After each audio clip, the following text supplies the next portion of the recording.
Hello, everyone. Welcome to TAtech Live. My name's Peter Weddle, and this is a program dedicated to the people behind talent technology. In today's world of work, obviously technology plays a huge role, and we tend to spend a lot of time talking about the technology itself, and that's fine because obviously having a competency in the technology is a critical component of success, particularly in recruiting. But I think it's also important to recognize the men and women behind the technology. They are equally responsible, equally as into making sure the technology achieves the KPIs for which it was acquired.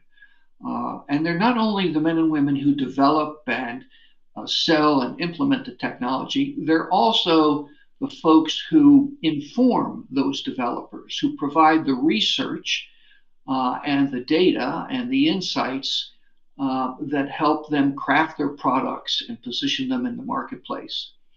So I'm very pleased to welcome my guest for today's show, Tami Nutt, who is the Vice President of Research and Insights at Aspect 43. Welcome, Tami. Thanks so much for having me.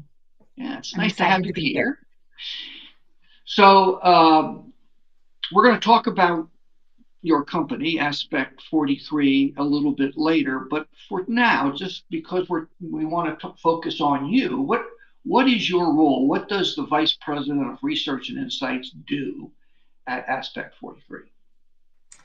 Yeah, basically what I do is help make sense of the HR tech world, the products, the people, how it all fits together.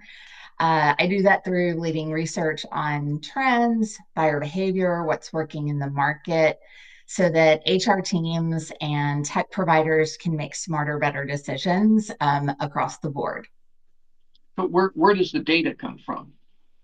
The data comes from our surveys as well as research that we do. So we do an annual survey called Insights at Work, and we ask questions of all types of people that HR buyers, HR leaders, CEOs, employees, everybody can participate in this, because if you work anywhere or are looking for work anywhere, you interact with HR technology. And so we ask lots of different questions about what things are going on in business, in their company, in their personal, like what are their personal concerns, and as well as what is happening with how they buy, what they're looking for, all sorts of questions. And we take all that data and try to make sense of what we see happening through the data as well as in the HR tech world. I should mention as an aside that we have partnered with Aspect 43 here at TAtech, and they develop and provide to us an exclusive report on the talent technology segment of the market for our members. And that report has just come out, and we're distributing it to our members as we speak. It's a fascinating report, and we're very pleased to have it. So thank you for that. Absolutely. We are so excited about the partnership and about being able to supply that type of level of research to TAtech's members. Well, let's talk more about you. And let's start at the beginning. Where'd you grow up? Where'd you go to school? How did you get involved in this crazy profession? I always say I'm kind of an accidental analyst. Prior to that, I was an accidental HR person. I grew up in Waco, Texas. That is my hometown. It's my parents' hometown. It is still my hometown. That's where I'm at, native Wacoan. And I'm always been a researcher at heart. I got a master's degree in history and really just loved learning about anything except geometry. Not a fan of that one. But I also grew up talking tech. My dad was part of the first wave of mainframe programmers in the early 70s. And so systems thinking and tech conversations were always part of my daily life. And so later on, I went through a training to become an academic. I was going to be a history professor. Ended up actually kind of pivoting into higher ed administration, which then pivoted into HR. And along the way, once I got into HR, I really wanted to learn more about the legal aspects of it. And so went back to law school for fun and got a law degree in labor and employment law. And my HR careers always kind of started in roles from generalist and employee experience, kind of across the board, touched a little bit of everything. And every one of them, I looked for ways for technology that could help make work better for everybody involved. Well, you've mentioned that you've been an HR generalist. You also held the title of manager of employee experience and engagement amongst all those other roles. Yeah. Uh, you've mentioned that you've always had an interest in technology, but what drew you to research in particular? Yeah, I always want to understand the why and the how, and why do we make certain choices? Why do some things work and others don't? Why people use it or don't, and how do we make things work better? What are we doing, and how do we make that better? And so in HR, I was really one of the ones that often bridged the gap between what vendors promised and what our teams really needed or what we were looking for, and tried to kind of be that translator. And so, and my first go to answer the question of why or how is research.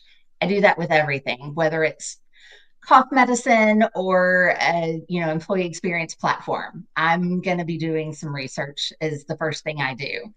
So doing it on a bigger scale really was just a natural move, really a dream job for me, and just helping a lot more people make tech choices that actually work for them was super exciting, because rather than just helping one company, which I loved doing and loved being able to make those connections, I now get to do that on a larger, wider scale.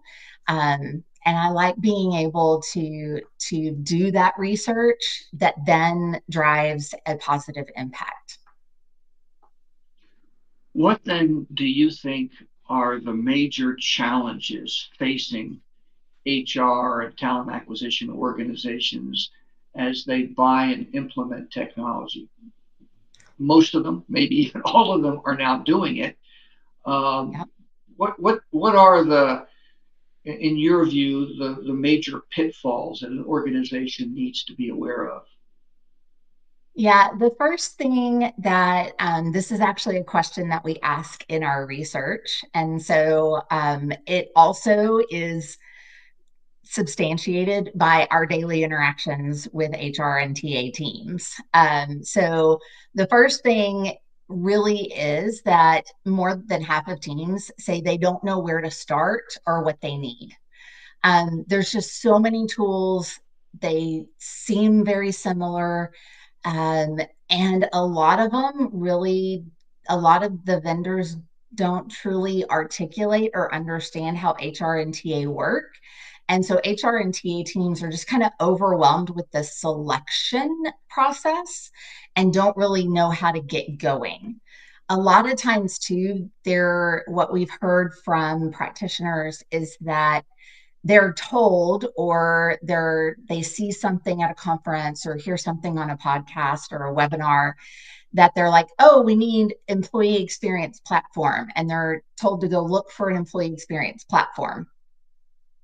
What does that even mean? They don't really know, and they don't understand kind of the context or how you go about doing that. And so when they meet with vendors that ask them, so what are you looking for? they're not sure, and it makes them feel kind of crummy. And so that's kind of the first thing. They just don't know where to start. The second thing is budgets. I mean, it's a hard time for businesses. It's a hard time for vendors right now, and it's a hard time for HR teams. And so, what we know from our research is that budgets are still there. Budgets are holding steady. Very few, a great majority of them are holding steady across the board in all areas of HR technology, but you have to make a stronger case to get access to those budgets.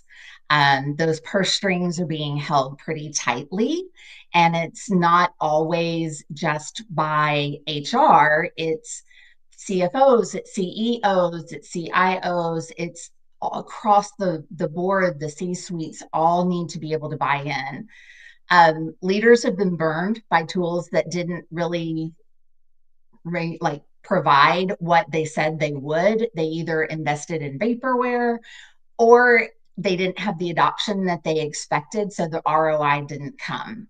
And so the business case has to be a lot stronger. And that business case isn't just about saving money. And that business case a lot of times is about gaining efficiencies, doing things better, faster, easier, simpler, and improving the employee experience. The third thing is the adoption. If people don't use the tech, it's a waste of time and money. And so really that's where we need to also look at, is we need to really focus on how do we build and sell and equip these teams to adopt and implement and really utilize and optimize the tech that they have bought.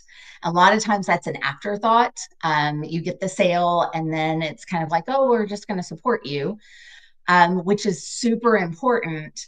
But it's also about that optimization component that really we need to spend a little bit more attention on. Uh, One of the other challenges that we hear about regularly is that there are a bazillion products out there, and knowing which products are available from which companies for any specific application goal is a real challenge.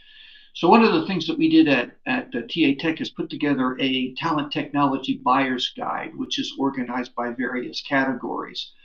And it provides an introduction to companies with products in each of those categories. But the other thing is that the only companies that are included in the buyer's guide are TAtech members. And as you know, our membership adheres to a code of ethics about good business practices. And one of the challenges for HR and talent acquisition teams is getting good business partners on the vendor side. So we believe that the directory not only helps companies find appropriate solution providers for whatever challenge they're facing, but also includes companies that they can count on in terms of good business practices. So just a little additional information there. All of this, of course, your research and focusing on the challenges facing HR and talent acquisition people today brings us to Aspect 43. Tell us a little bit about the company. Yeah, so we're a research and advisory firm focused on HR technology.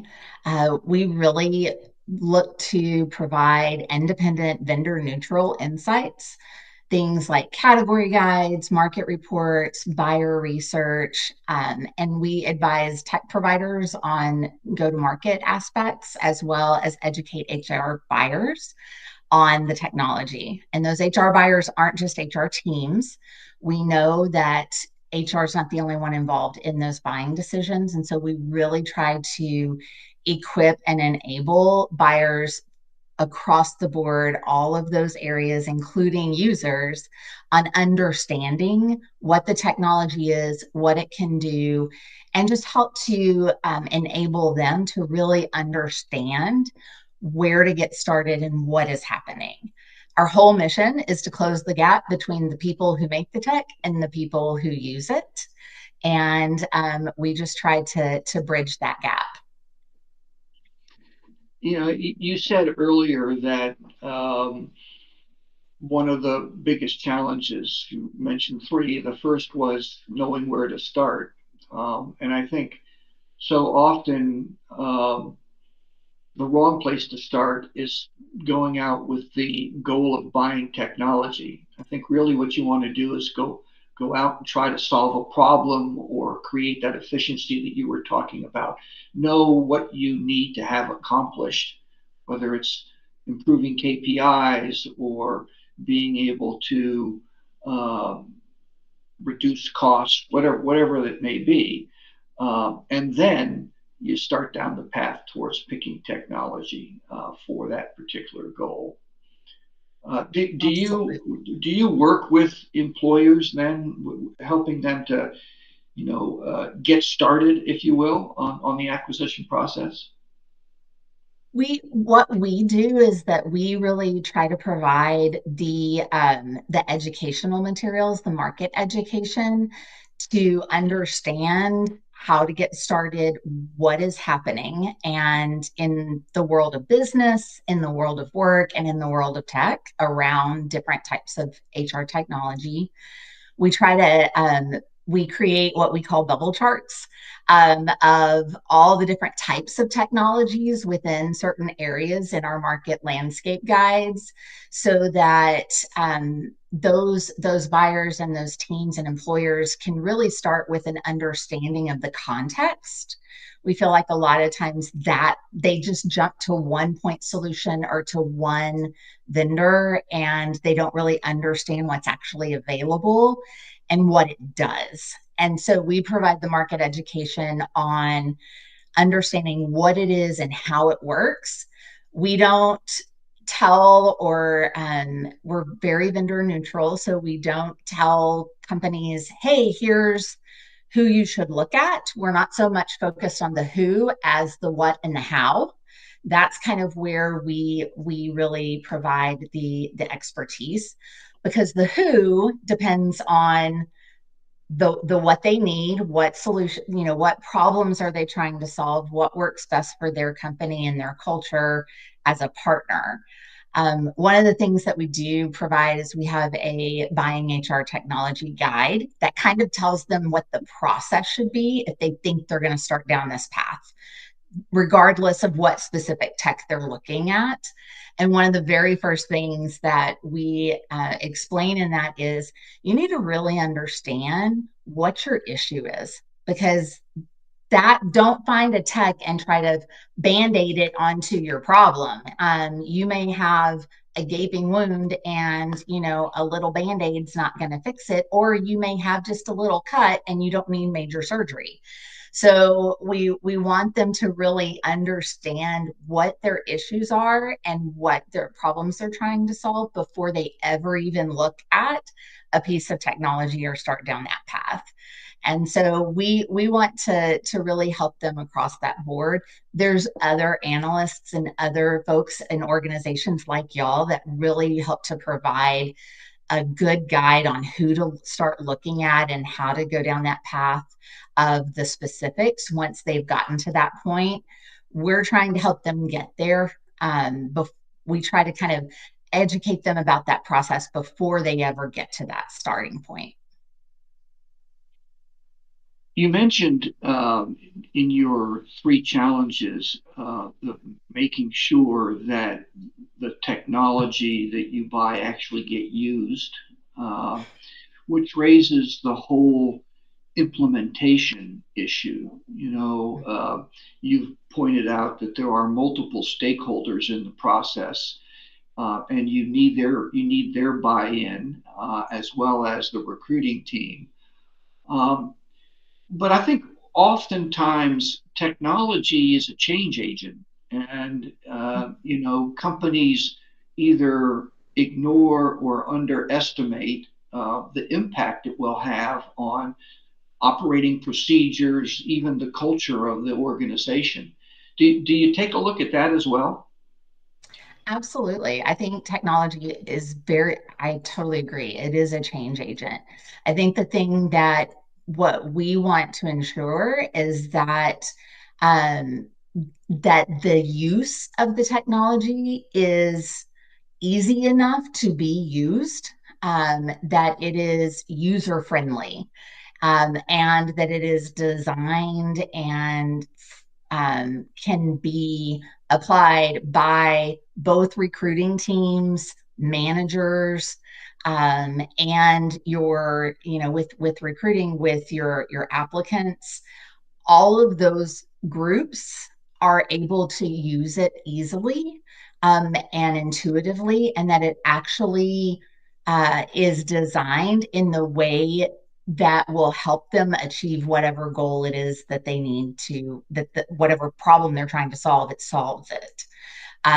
We found that in our research, we found that a lot of times the HR tech buyers feel like technology makes things harder rather than easier, and we don't want that, because then we know it just doesn't get optimized, and they don't come back. You have a lot of churn, and none of that is good for anybody. That's not an effective model for business. And so we definitely see that technology can be that change agent, but it's also got to be able to be user friendly to make that change. So it's both. It's not just doing things the way we will always have done it. That's not an option anymore. It hasn't been for a while, but it has to be able to be functional within a day-to-day practical perspective. Well, that's a great segue into our next topic. Um, you're obviously doing this research right in the middle of one of the most transformative periods in HR and talent acquisition management, and in the world of work more generally. Um, so, look into your crystal ball. Where do you see HR organizations and talent acquisition teams in 5 years? What will they look like? There are some online commenting on LinkedIn that it'll be completely automated. There will be no place for recruiters. Others are opining that we will find a way to build out a good business partnership between the human and the technology, so that each does what it can do best. So, what do you think? What's it going to look like in 5 years? Well, if I had the definitive answer to that, would be I would be in a different place right now. I am, We'd all be however, working for you. we'd all, yes, exactly. But I do have some ideas. My hope, and what I really see happening, is we are in a transformative moment, because what got us here for the last few decades is not going to get us through this next one. And that is in how we work and how we hire, and the tech that we use and the way that we approach it. I do think that HR and TA is going to be more skills focused. Everybody is going to have to be more data savvy, more tech savvy. It's from a kind of a systems thinking process, and a data understanding process. That's all we need to skill up on some of those things across the board. Um, and AI enabled. That's going to be something that is absolutely going to happen. But I think it's still going to be very human. People are people, and HR and TA, we're in the business of working with people. And so we can get data about people. We can use technology to enable interactions with people. But at the end of the day, we're dealing with people, and they're going to want that human touch, that human connection. And they are going to need the skills that really make us so very uniquely human. And HR and TA are going to have the opportunity to really highlight that over the next few years. I think we're going to stop being quite so starry-eyed about AI. It's not the magic bullet. It's not going to solve everybody's ills. It's not taking over everything. Whether people are being infatuated by that because it's going to reduce our cost of business, or whether they're fearful about that, it's going to reduce my job. I think we're going to get a lot more practical about how we actually can use this in helping people every day do what needs to get done. And I think we all will benefit from kind of that perspective rather than kind of those two extremes that understandably are kind of taking over the conversation right now. I also think we're going to see a lot more consolidation and integration and simple, more effective systems. Recruiting, I think, is going to shift from just posting jobs to really engaging talent communities. Employees and applicants, it used to be we would get hired and we stayed in one company for 10 years or more. That was not unusual. People change jobs a lot faster, which means recruiting is happening at a much more constant speed. It's not we now have to look for this job. We're always need to be looking for people and for talent. We also need to go back to skilling our own people rather than going to look for new ones. We see that all of our data says the talent is out there, but companies can't seem to find it.